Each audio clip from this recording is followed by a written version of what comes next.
gentlemen, welcome to Right Talk. My name is Dwight Lilly, and I have my co-host here, Mrs. Nelson. She goes by Amy, so I'm going to call her Amy. But being a person that's used to calling people Mrs., I had to throw that in at first. Anyway, somebody could say, what is Right Talk? Right Talk is a spinoff of a media site that I have called Tilting a Windmill. You can find that on Facebook if you wanted to look it up. And what I concentrate on are issues in southern Nevada, Nye County, and we are spreading the message out over the general Southwest, covering problems. And how I want to look at problems in these shows is through interviews and presentations, but with an emphasis on the public themselves solving the problems, not just the government coming in and adding more cost and confusion to everything, but actually neighborhoods, the public. If we have an issue in the county here, in the town of Pahrump where I'm located, or anywhere throughout Nevada and the Southwest, emphasize the community come together and coming up with private solutions. In the news recently, and it's been actually going on since last spring, has been a incident that happened with a family down here in southern Nevada called the Bundy family. And the Bundy family have had a ranching operation that's spaced for, as I understand it, at least 5 generations in southern Nevada and on over into southern Utah. And what has happened was that back years ago, the government decided to start charging ranchers grazing fees on public land. Now, if you have a ranch in this desert area of the Southwest, it takes a lot of property just to raise one cow for market. And so in order to have a decent sized ranching operation, you may be grazing over hundreds of thousands of public land. Now that might sound like a lot if you come from a coastal area or a large city, but here in Nevada and in this whole Southwest area, this is a wide open West.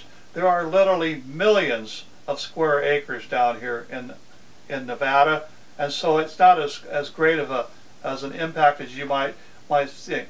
Now think of it this way: when you enter Nevada, like if you were coming from Idaho or Oregon, it'll take you more than a day to get to the southern part of the state down here. This is how large Nevada is. It's a huge area, and Nye County represents the 3rd largest county in landmass in the United States. We are a very large, a very rural county. The population base of Nevada is really centered in a town, Pahrump, which I mentioned earlier. We have about 40,000 people roughly here in the valley, and then our county seat is located in a town called Tonopah, which was a mining town that was a large, bustling town back when mining was roaring through that area. And so for a person, to give you an example of the type of land I'm talking about here, it's 175 miles from Pahrump to our county seat. And you're not even through the county yet. You still have to go further north and to the west before you have driven out of Nye County. Now, as I mentioned, the Bundy family, they are in another part of southern Nevada here, and they have hundreds of thousands of acres that they've been grazing on for generations.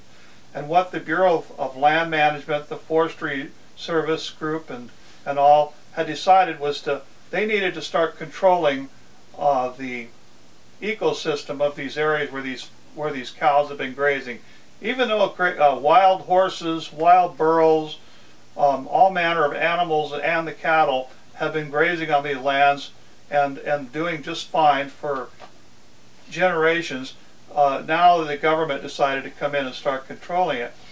Well, when the original agreement was made for grazing fees, the grazing fee money was designated to go back into rehabbing. The government claims that there's problems with the land, so the money was supposed to be designated for going in and fixing a wash or an area that may have been trampled by the animals grazing. Even though one cow grazing over a mile of land is probably not going to trample over very many very many plants or disturb very many habitat for any animals live there. And they'll eat them first. Excuse me? They'll eat them before they trample. Exactly, yes. It's really quite a joke when you think about it. Now, when you think about the Bureau of Land Management, an agency that's gone back 50 years or more, the original people that went to work for the Bureau of Land Management were people that were rural people that loved horseback riding, loved camping, loved hunting, loved getting out, and so it was a natural job for them to get involved in forestry management or land management or fisheries, because what they were doing back then was actually building roads, building trailheads, improving areas so that people could go out and interact with nature. That was the original emphasis, was for the BLM to go out and make the habitat easy for a person out of a city like Las Vegas to get out into and enjoy. Well, that has changed quite a bit, and over the course of years, as these original BLM members have retired, people working there, what has come into play has been people from big city universities on the coast, on the east, with their environmental concerns and ideals. You know, it's easy sitting in a liberal college having a professor claim how evil it is to get out into nature and how we're destroying habitat. But what the problem we have here in Nevada is when these people come out here and go to work for the Bureau of Land Management, they're bringing those ideas out of those liberal institutions and trying to apply them. So, for example, they come up with, well, we saw a beetle. Now, I've lived here for 11 years. I've never seen the beetle they're talking about, but they claim that this is being destroyed by the cow, or some habitat for a ground squirrel or something.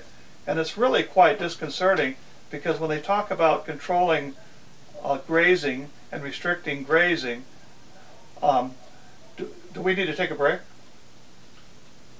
A little bit more? Okay, I'm sorry. I'm going to go on here for a minute. When you're talking about controlling a person's grazing, you're talking about controlling their livelihood. When you're talking about shutting off access to water, which has been an issue, the land and the grazing cannot take place without water. The very existence of these ranchers is threatened when you start bringing these ideas.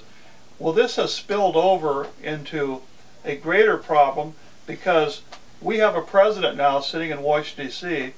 that does not like the free-spirited West. He has shown this through his actions and his words.